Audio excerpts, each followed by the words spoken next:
सबसे पहले मैं उन पुरखों को याद करूंगा जिन्होंने सदियों पहले इस समाज की लड़ाई लड़ी थी, और साथ में उन पुरखों को भी याद करूंगा जिन्होंने अलग भील प्रदेश की मांग रखी थी। आज ये लड़ाई फिर से शुरू हुई, हक अधिकार की लड़ाई है, जिसके अंदर सदियों पहले हमारे पुरखे, जिनके इतिहास को हमें जानने की जरूरत है कि ये पुरखे जो अंग्रेजों, राजा रजवाड़ों और साम्राज्यवादी सोच के खिलाफ भी लड़े थे, और ऐसे लड़े थे जिनकी बदौलत हमें कई सारे अधिकार मिले थे। और आज उस लड़ाई को आगे लाने के लिए ये जो पीढ़ी है वो आगे आई है। भील प्रदेश की मांग कोई नई मांग नहीं है। 1818 से पहले भी मानगढ़ की पहाड़ी के अंदर गुरु गोविंद महाराज के नेतृत्व में लाखों लोग इकट्ठे हुए थे और भजनों के माध्यम से जन जागरण करते थे, और उसके माध्यम से हमारे लोगों को इकट्ठा करके अलग भील प्रदेश की मांग रखी गई थी।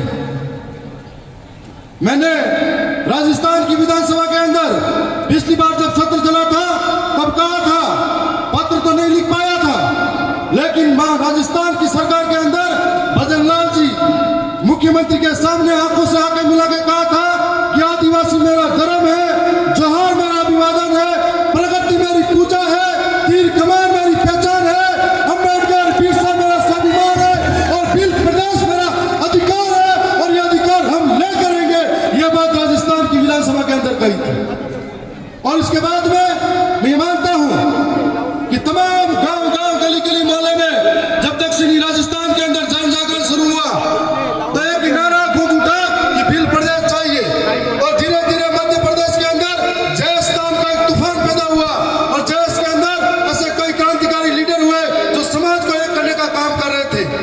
लेकिन बाद में मुझे लगा कि जब जयस उफान पे आया, एक था दिखाने की जरूरत हुई, तब जयस के अंदर कई ऐसे सामाजिक लीडर थे जो अलग अलग वर्चस्व की लड़ाई में बढ़ते गए, और इस सामाजिक लीडर ने यह नहीं सोचा कि जिस जमीन से हम उठे, जिन लोगों ने जिन आशा और विश्वास के साथ में हमें आगे लिया और जिस समाज के नाम पर पहचान बनाई, और उस समाज का दामन छोड़ के अन्य लोगों के साथ में गए जब हमें अपनी जरूरत महसूस हुई।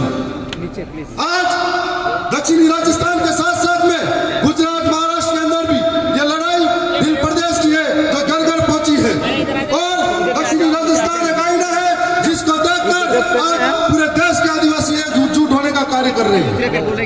मैं मानता हूं कि दक्षिणी राजस्थान के अंदर आज राजस्थान की विधानसभा में हम 4 पाए गए हैं, की वजह से हम लोग हमारा कर्तव्य निभाते हुए इस समाज के सर्टिफिकेट बनवा गए। मैं ये मानता हूं, आपके बीच में बात भी रखना चाहूंगा कि आखिर भील प्रदेश क्यों जरूरी है। भील प्रदेश इसलिए जरूरी है कि 5वीं अनुसूची इलाके में आज तक लागू नहीं हुई, वो लागू हो जाए। भील प्रदेश इसलिए जरूरी है कि कोई हमारे सिर पे आकर मुद्दे नहीं। भील प्रदेश इसलिए जरूरी है कोई हमको घसीट के मारे नहीं। भील प्रदेश इसलिए जरूरी है कोई हमारी बहन बेटी को जिंदा डपराए नहीं।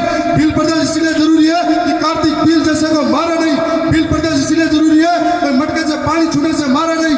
भील प्रदेश इसलिए जरूरी है कोई हमारे पुरखों की विरासत, जल जंगल जमीन को छीने नहीं। इसलिए भील प्रदेश जरूरी है। और आज से पहले 1818 से पहले इस इलाके के अंदर अरावली की पहाड़ियां हो या इन चारों जगह पे आदिवासियों ने कभी प्रकृति को नुकसान नहीं पहुंचाया। नए आदिवासी ने जंगलों को खनन के लिए काटा था, और आज सरकार ऐसे ऐसे कानून ला रही है जो वन विभाग के अंदर हमारे आदिवासी वर्षों से इस जमीन पे रह रहे थे। ये वन विभाग के कानून बाद में आए, उससे पहले रह रहे थे।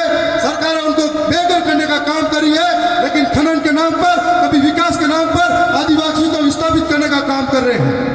और कभी कभी जब हक की बात करते हैं तो नक्सलवादी कहकर उन्हें मारा जाता है, जिस तरह के मध्य प्रदेश के अंदर बेगा जनजाति को, आदिवासी को मारा जा रहा है। तो यदि हमारा भील प्रदेश होगा, हम लोग सुरक्षित होंगे, हमारा अधिकार बचा पाएंगे। और भील प्रदेश तब बढ़ेगा जब हर एक घर घर में बिरसा मुंडा पैदा होगा, हर एक घर घर में कालीबाई कलशुआ पैदा होगी, ये विचार जिंदा होंगे, ये विचार पैदा होंगे, तब भील प्रदेश जरूर बढ़ेगा।